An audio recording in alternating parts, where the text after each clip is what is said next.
Hello everybody, this is Gabis Games, and welcome back to War Thunder. And this is a replay of me in a match that I actually didn't record, and it was a pretty good match, so I decided to okay, I'll just show you guys the replay. And this is all about the moment where people do not realize you're a Porsche Tiger and shoot you at the weak spots of a normal Tiger.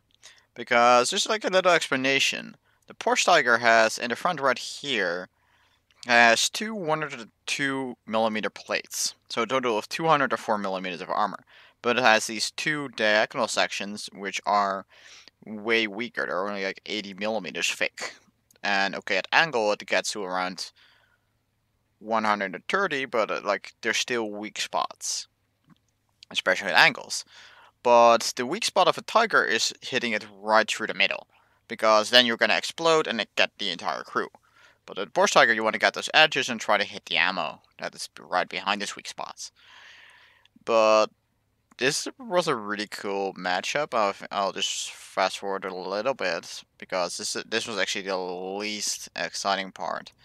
I exchanged some shots with some people's far out. There was like one FE right there, the medium tank, and there was like from tanks right there. Actually, wow, that's actually an army right there. But that was an FE 4202, that one. And well, we exchanged some fire, but after getting a hit and getting one of my crew members taken out, I decided to go and run. Especially after taking out that hit from there, I decided to take a run for it and get to this house. But after that, oh boy, it got to become really fun. So I went into a repair, so I guess I'll just keep on fast forwarding. So repair, there we go. Try to fire a few shots at the plane, but after this we're gonna have some pretty good decent snipes against this AMX and Comet. So first shot towards the Comet. Right into the turret immediately. It was like I was judging the distance and I got it right for once, so pretty powerful. And he backed up and deployed the smoke, but actually still got my second shot off into a second part of the turret and got another crew member. So he was pretty much out almost, and I just picked another shot, but it didn't really do anything. And then I noticed that AMX I think after he fired a shot at me actually nope, he did actually get. I actually did fire for the first round towards him. And that's actually also an advantage of the Porsche Tiger. First off, it's heavier than the normal Tiger, but that's a very similar acceleration. Actually, that's a faster acceleration. And it also has the same reverse speed as forward speed, and because of that, especially here, you can like bounce back and forth really fast and get in and out of cover way faster than a normal Tiger can. So that's one of the other reasons I really love the Porsche Tiger, other than just my well, you could also call my love for the Porsche Tigers overall, because I just love the tank, even not if not for just in this game, but just like in general. The failed project that was better than the actual non-failing project. Still exchanged some more shots, but then didn't really happen a lot, so I'm just gonna fast forward again. I was tracking him, but I didn't really get to track him properly, but I did notice the comet and got some more shots of him. Actually, I think the third shot was a hit, I think. So right on the reload, and boop, let the last one fly. And again, we got hit. We didn't get the killing blow, but we almost got him.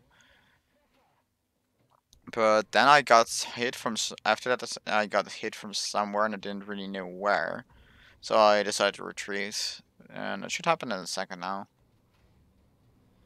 Still not sure where it actually came from, so I'm just looking around right now.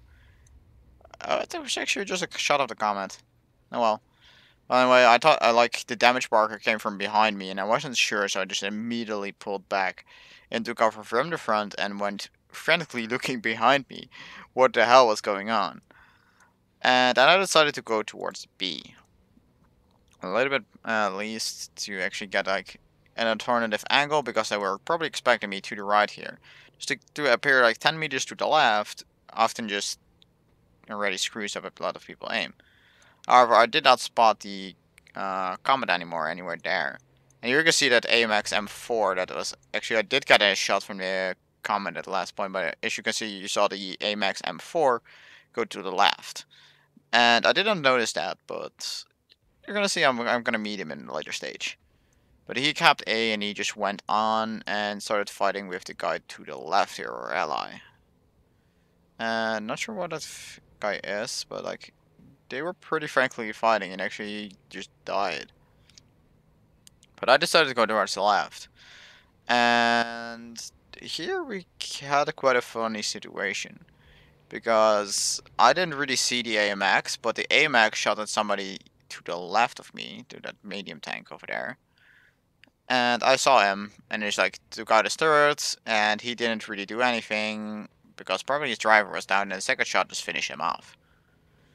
And after this one, here you can see is actually the moment where you can see how he hits the center section of my hull as the weak spot of a normal Tiger.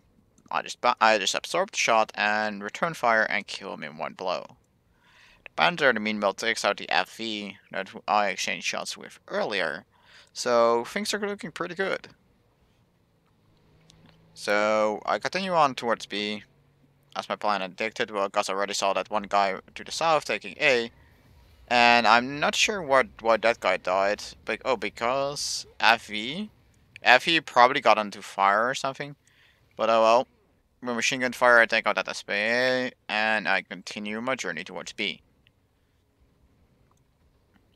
And it was actually a little bit of a shock moment because I noticed that I only had 7 rounds of my normal round left, and that's actually my kill round. The 5 other rounds are I only use those if I face things like hard to penetrate IS2s or so.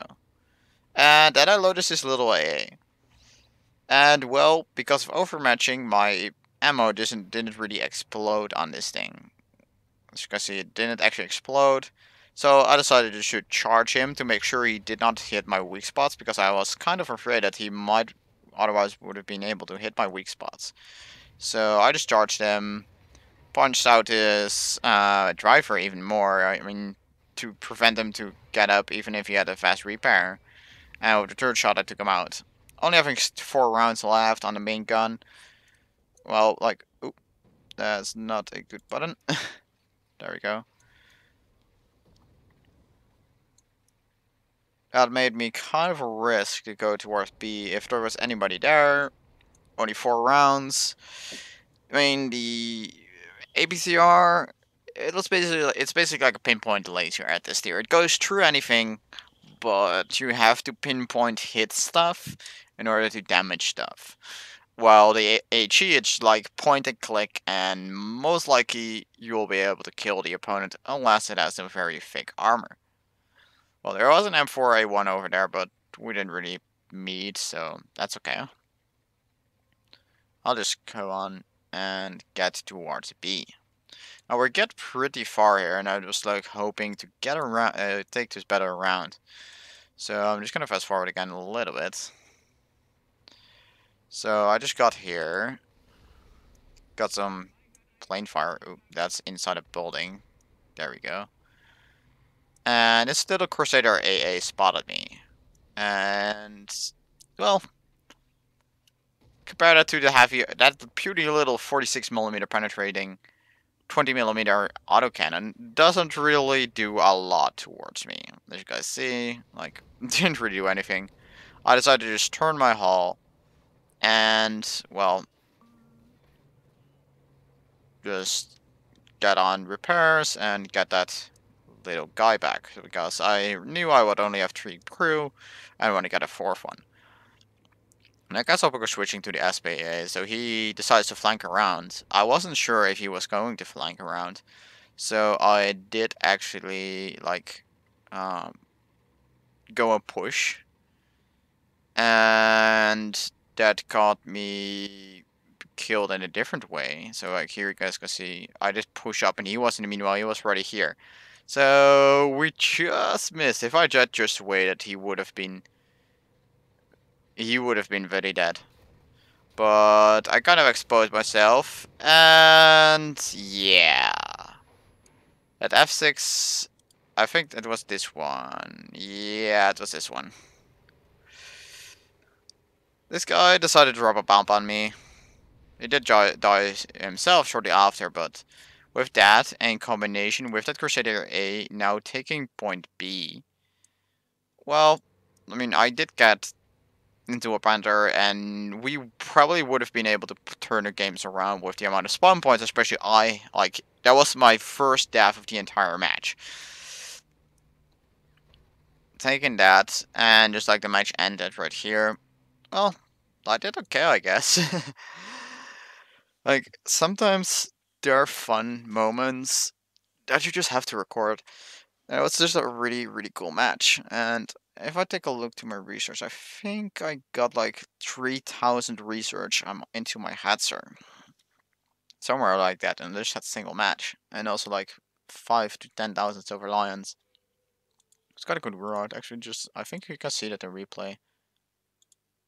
Actually, no, you can't. Okay, doesn't really matter. But yeah, like the Porsche Tiger, if you compare it to a normal Tiger, like you do see the lack of those 2 points, and that's a slightly different color, and as well as having a different front here. But like that's the same turret, and that combined with me having pushed the living daylight out of the hull to mask it's different as much as possible from frontally. People do have a tendency to hit that 204mm from the plate, and as you can see here, that's the 131, 130 weak spot I was talking about. Because if you go to this angle,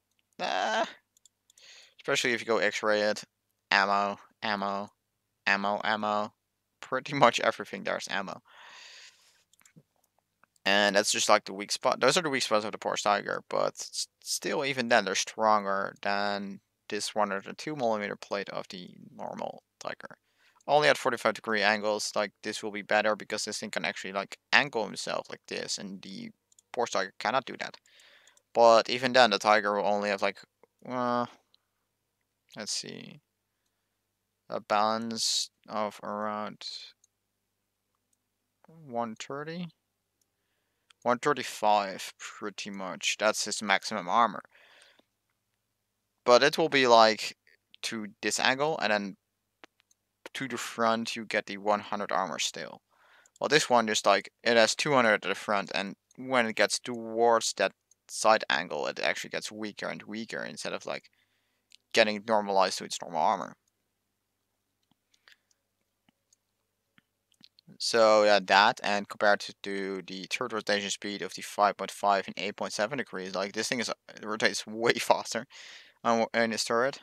And so this thing also has like this thing like compared to the weight 57. So this thing has around 10 horsepower per ton. This thing is slightly lower horsepower per ton, so this thing does actually accelerate slightly slower, but on slopes again because of the heavier weight, it does actually like affect it better. But because this thing has the same reverse speed, I just I just love going backwards with this thing, especially because you sometimes like if you get in the engine, you do not catch on fire, or you catch on fire while your engine doesn't die. Like either of those two options is a really good and is something I would take. Just getting like having your engine eat the shot, and then do not having to put out of the fire is already pretty good. Or having fire, but after that immediately like mobility to run away is also like a pretty good deal. It's pretty rare if that happens actually at the same time because of the difference with the engine and transmission and how all the stuff works on this. Because of these engines these engines do actually not catch on fire, only the fuel tanks. So that's a plus as well on this tank, I would say. But yeah, that's really it. I'm just gonna tell some more history about this tank, really. So basically, in short, when Hitler wanted his new heavy tank at 45 tons, he commissioned Porsche and Henschel for two different tanks. They both had the same turret, but they had the same their own hull. So Porsche went with this hull, and Hedgeworth went with this hull. This one is pretty much a normal gasoline engine setup, and pretty boxy, and it well, it was just more or less an upscaled version of a Panzer IV. Like, there were no really new stuff done to it. It just was just bigger and more armor. It did have the wide tracks, I would say. So that's an advantage, but yeah, that didn't really affect anything else because again, the Porsche Tiger also had the wide tracks. But the Porsche Tiger, I would say, was probably better. They probably afterwards, after like testing, they would have increased the thickness of these side plates. Probably like notice that, and then you would have actually a lethal tank without any frontal weak spots. But when Hitler came by for testing at the like proving grounds, the Porsche Tiger catched on fire. And well, I would probably say if you ever want something to sell towards somebody, do not let it catch on fire. That's not a smart idea. And that was just basically the reason why we have the Tiger instead of the Porsche Tiger as the most iconic tank of World War II. Even so, I still love the Porsche Tiger. Also, mainly because the anime series Girls and Panzer, where they just like overload the electric motor and let it go like 80 kilometers an hour for a short time before like having it catch on fire. But that's a matter of another day. And well, hope you guys enjoyed watching as always. And I'll catch you guys all later. Bye, guys.